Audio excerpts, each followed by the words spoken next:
Hello students, O2S academy में आपका बहुत बहुत स्वागत है। तो जैसा कि आप जानते हैं कि हम डेली के 10 MCQs को प्रैक्टिस करते हैं जो कि करंट अफेयर बेस्ड रहते हैं। तो 16 दिसंबर दैट मीन्स आज के MCQs शुरू करने से पहले अगर आपको इस वीडियो की PDF चाहिए तो आप हमारी O2S अकेडमी की जो ऐप है इसको डाउनलोड कर सकते हैं और यहाँ पर आपको ये PDF मिल जाएगी। स्टार्ट करते हैं आज के सबसे पहले क्वेश्चन से, that is related to nuclear fission and nuclear fusion. तो जैसा कि आप जानते हैं रिसेंटली न्यूज़ में भी है कि एक एक्सपेरिमेंट को कंडक्ट किया गया है US के अंदर, जिसके अंदर न्यूक्लियर फ्यूजन को करवाया गया है और इसमें ऐसा माना जा रहा है कि बहुत ज़्यादा एनर्जी जो है वो सेव हुई है। तो अगर मैं न्यूक्लियर फ्यूजन और फिजन के बारे में बात करूं तो जिस टाइम भी एक एटम जो है वो दो एटम्स में डिवाइड होता है तो इसको हम न्यूक्लियर फिजन कहते हैं और इस टाइम पे बहुत ज़्यादा एनर्जी जो है वो रिलीज होती है। ये जो रिएक्शन है ये एक चेन रिएक्शन होती है जिसके अंदर जो रेडिएशंस हैं या फिर जो फिजन है वो काफ़ी टाइम तक होती रहती है। तो उसको रोकने के लिए तो अलग से हमें ऐसी फैसिलिटीज़ की ज़रूरत पड़ती है जिसके अंदर हम इन रेडियो एक्टिव न्यूक्लियस को डिस्पोज कर सकते हैं। तो दैट मीन्स आप देखेंगे कि न्यूक्लियर फिजन के अंदर ये प्रॉब्लम देखने को मिलती है कि जो रेडियो एक्टिव एटम्स हैं आगे वो चेन रिएक्शन शो करते रहते हैं। दूसरी तरफ अगर मैं फ्यूजन के बारे में बात करूं तो फ्यूजन में कोई भी रेडियो एक्टिव चेन रिएक्शंस जो हैं वो देखने को नहीं मिलती। इसके अंदर दो जो एटम्स हैं वो एक दूसरे के साथ कंबाइन करके फ्यूजन करते हैं, एक ऐसा एटम बनाते हैं, अल्टीमेटली यहाँ पर भी एनर्जी जो है वो रिलीज होती है। तो रिसेंटली जो एक्सपेरिमेंट कंडक्ट किया गया है वो न्यूक्लियर फ्यूजन के ऊपर किया गया है। तो फर्स्ट स्टेटमेंट के बारे में अगर मैं बात करूं तो फिजन और फ्यूजन दोनों के अंदर ही एटम के जो न्यूक्लियस हैं वो बेस्ड रहते हैं। एटम के न्यूक्लियस के अंदर आपको प्रोटॉन्स और न्यूट्रॉन्स देखने को मिलते हैं जो कि जब एक दूसरे में कन्वर्ट होते हैं तो यहाँ पे बहुत ज़्यादा एनर्जी जो है वो रिलीज होती है। तो आप देखेंगे कि यहाँ पे आपकी दोनों की दोनों जो स्टेटमेंट्स हैं वो करेक्ट हो जाएंगी और आपका आंसर बनेगा बोथ 1 and 2। नेक्स्ट क्वेश्चन के बारे में बात कर लेते हैं जो कि रिलेटेड है फैमिली पहचान पत्र फॉर JK रेजिडेंट्स। तो रिसेंटली बहुत ज़्यादा न्यूज़ में चल रहा था कि जो अलग अलग पॉलिटिकल पार्टीज़ है वो बोल रही हैं कि ये पहचान पत्र क्यों रिलीज़ किए जा रहे हैं या फिर इसकी क्या एक तरह से फीचर्स हैं। तो उसके बारे में एक बार बात कर लेते हैं। आपने यहाँ पे करेक्ट स्टेटमेंट को आइडेंटिफाई करना है। जैसे कि अगर मैं बात करूं कि JNK में ये पहचान पत्र जो हैं उनको एक तरह से इंट्रोड्यूस किया गया है ताकि हर एक फैमिली को यहाँ पर आइडेंटिफाई किया जा सके, उनकी क्या एज है, उनकी क्या क्वालिफिकेशन है, क्या नेम है, क्या एम्प्लॉयमेंट है, उन सारी चीज़ों को फैमिली पहचान पत्र के ऊपर इंक्लूड किया जाएगा। दूसरी तरफ अगर मैं बात करूं कि ये जो फैमिली पहचान पत्र है ये 16 डिजिट अल्फा न्यूमेरिक नंबर नहीं है, ये 8 डिजिट नंबर है। तो दैट मीन्स आपकी जो फर्स्ट स्टेटमेंट है वो इनकरेक्ट हो जाएगी। थर्ड स्टेटमेंट के बारे में अगर मैं बात करूं तो यहाँ पे फैमिली का जो कंसेंट है वो लिया जाएगा, उसके बाद ही उनके रिगार्डिंग जो फैमिली पहचान पत्र है उनको रिलीज किया जाएगा। तो आप देखेंगे कि आपकी जो सेकंड और थर्ड स्टेटमेंट है वो करेक्ट हो जाएगी। नेक्स्ट क्वेश्चन के बारे में बात कर लेते हैं, that is related to cervical cancer.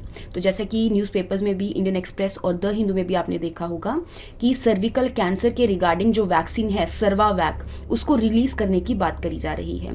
तो सीरम इंस्टीट्यूट ऑफ इंडिया ने बोला है कि हम सर्वावैक वैक्सीन को 2023 तक हम रिलीज करने वाले हैं, तो अभी इसको रिलीज नहीं किया गया है और स्पेसिफिकली ये एक पर्टिकुलर एज ग्रुप के लिए है, दैट इज 9 साल की लड़कियों से लेकर 14 साल की लड़कियों के लिए। तो जैसा कि आप जानते हैं कि जो सर्विकल कैंसर है, फीमेल रिप्रोडक्टिव ऑर्गन के अंदर एक सर्विकल कैनाल होती है, यहाँ पे कुछ सेल्स जो हैं वो बहुत ज़्यादा कंटिन्यूसली डिवाइड करने लग जाती हैं और ऐसा माना जाता है कि ये एक पर्टिकुलर वायरस की वजह से होता है, that is human papilloma virus. तो दैट मीन्स आप देखेंगे कि सेकेंड स्टेटमेंट आपकी इनकरेक्ट हो जाएगी। और फर्स्ट स्टेटमेंट के बारे में बात करूं तो ये एक सेक्सुअली ट्रांसमिटेड डिजीज है क्योंकि क्वाइटस के टाइम या फिर मेटिंग के टाइम ये जो वायरस है ये दूसरे पर्सन में ट्रांसमिट कर सकता है। तो दैट मीन्स यहाँ पे आपकी जो फर्स्ट स्टेटमेंट है ये करेक्ट हो जाएगी। नेक्स्ट क्वेश्चन के बारे में बात कर लेते हैं, that is related to national pension scheme. तो नेशनल पेंशन स्कीम के बारे में बात करूं तो 2004 में इसको लॉन्च किया गया था, लेकिन अभी ऐसा माना जा रहा है कि जो न्यू पेंशन स्कीम है उसको रिलीज कर दिया गया है और जो ओल्ड पेंशन स्कीम है जो कि नेशनल पेंशन स्कीम 2004 में लॉन्च हुई थी उसको एक तरह से चेंज कर दिया गया है।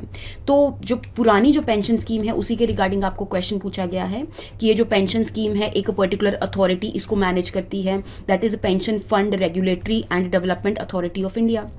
तो ये स्टेटमेंट आपकी बिल्कुल सही हो जाएगी और ये मिनिस्ट्री ऑफ फाइनेंस के अंडर आती है। सेकंड स्टेटमेंट के बारे में अगर मैं बात करूं कि जो हमारी नेशनल पेंशन स्कीम है उसके अंदर कुछ बेनिफिशरीज थे कि कौन कौन इस पेंशन स्कीम के अंदर रजिस्टर कर सकते हैं। तो जैसा कि 18 साल से लेकर 70 साल के जो लोग हैं वो यहाँ पर रजिस्टर कर सकते हैं। ये ओवरसीज सिटीजन ऑफ इंडिया के लिए भी अवेलेबल था और इवन यहाँ पे जो पर्सन ऑफ इंडियन ओरिजिन है उनके लिए भी ये अवेलेबल था। तो दैट मीन्स यहाँ पे आपकी दोनों की दोनों जो स्टेटमेंट्स हैं वो करेक्ट हो जाएंगी। नेक्स्ट क्वेश्चन के बारे में बात कर लेते हैं, that is related to organisation of Islamic cooperation. तो इस ऑर्गेनाइजेशन के बारे में बात करूं तो जैसा कि आप जानते हैं हमारी ग्लोबली देखा जाए तो यूनाइटेड नेशंस सबसे बड़ी ऑर्गेनाइजेशन है। उसके बाद जो सेकंड नंबर पे ऑर्गेनाइजेशन आती है that is organisation of Islamic cooperation, जिसके अंदर ज़्यादातर वर्ल्ड की जो इस्लामिक कंट्रीज़ हैं वो इस ऑर्गेनाइजेशन का पार्ट है। ये जो ऑर्गेनाइजेशन है इसको 1967 में शुरू किया था मोरक्को के अंदर। 1969 के अराउंड इसको मोरक्को के अंदर एक अलग से एग्रीमेंट साइन किया गया था जिसके तहत इस ऑर्गेनाइजेशन को बनाया गया था।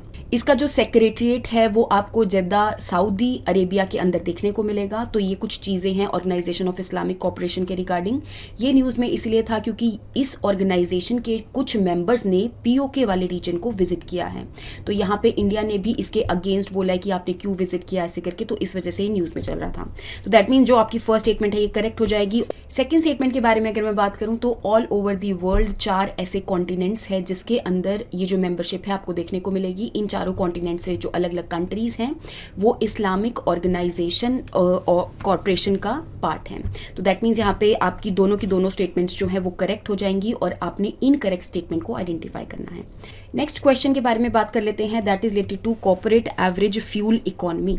तो अगर मैं इस मैकेनिज्म के बारे में बात करूं तो ये ऐसा मैकेनिज्म है जो कि डेवलप्ड और डेवलपिंग कंट्रीज जो हैं इसको अडॉप्ट कर रही हैं।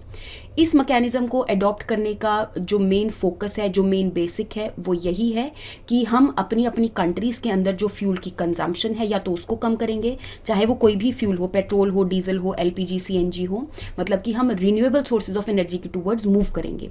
दूसरी बात यहाँ पे फ्यूल एफिशिएंसी को भी इंक्रीज किया जाएगा। फ्यूल के अंदर ऐसे कॉन्स्टिट्यूएंट्स होने चाहिए जिसकी वजह से लोअर कार्बन डाइऑक्साइड एमिशंस हो सके।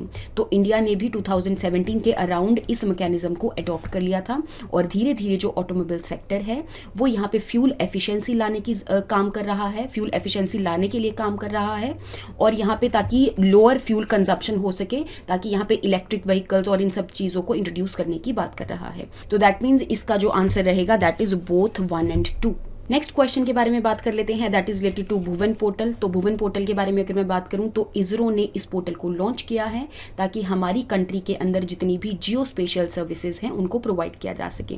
तो फर्स्ट स्टेटमेंट जो है कि आईआईटी कानपुर ने लॉन्च किया है, ये स्टेटमेंट आपकी गलत हो जाएगी। तो इसरो ने ये 2009 में लॉन्च किया था। तो फर्स्ट स्टेटमेंट जो है आईआईटी कानपुर वाला आपका गलत हो जाएगा।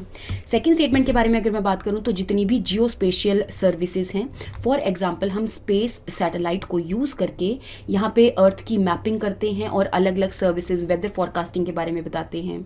तो भुवन पोर्टल के ऊपर आपको अलग अलग जो सर्विसेज हैं, अलग अलग जो इंफॉर्मेशन है जो कि हमारी अर्थ से रिलेटेड है, कहाँ पर डिजास्टर आएगा, कहाँ पर ड्रॉट है, कहाँ पर ज़्यादा ट्रीज हैं, कहाँ पर ये पूरी चीज़ें, पूरी की पूरी जो इन्फॉर्मेशन है इस भुवन पोर्टल के अंदर इंक्लूडेड है। तो दैट मीन्स यहाँ पे स्पेस टेक्नोलॉजी को यूज़ किया गया है जियो स्पेशियल सर्विसेज को प्रोवाइड करने के लिए। तो यहाँ पे आपकी जो सेकेंड स्टेटमेंट है ये करेक्ट हो जाएगी। नेक्स्ट क्वेश्चन के बारे में बात कर लेते हैं, that is related to private members bill.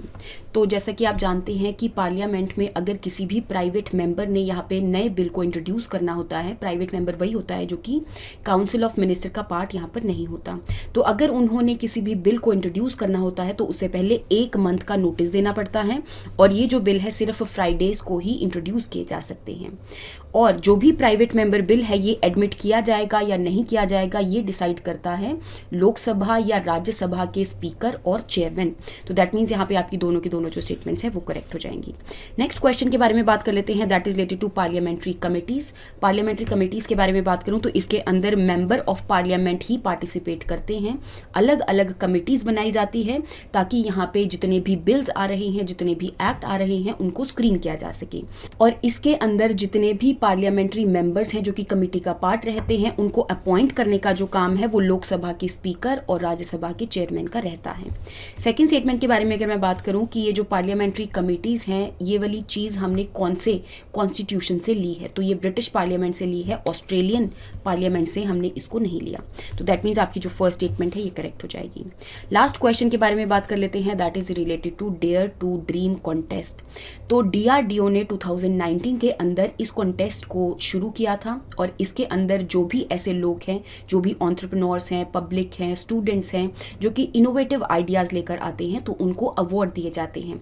तो 2019 में शुरू किया था, तो उस टाइम पे डेयर टू ड्रीम 1.0 था, तो 2020 के अंदर 2.0 हो गया, 21 के अंदर 3.0 हो गया, और 2022 के अंदर DRDO ने इसके रिगार्डिंग जो अवार्ड्स दिए हैं that is dare to dream contest 4.0, जो कि हमारे डॉक्टर APJ अब्दुल कलाम जी हैं, उनकी मेमोरी के अंदर इस कॉन्टेस्ट को शुरू किया गया था। तो आई होप आपको यहाँ तक जो क्वेश्चंस हैं उनके बारे में समझ में आया होगा। नेक्स्ट क्लास के अंदर हम नेक्स्ट MCQs के साथ मिलेंगे। Thank you so much and have a nice day.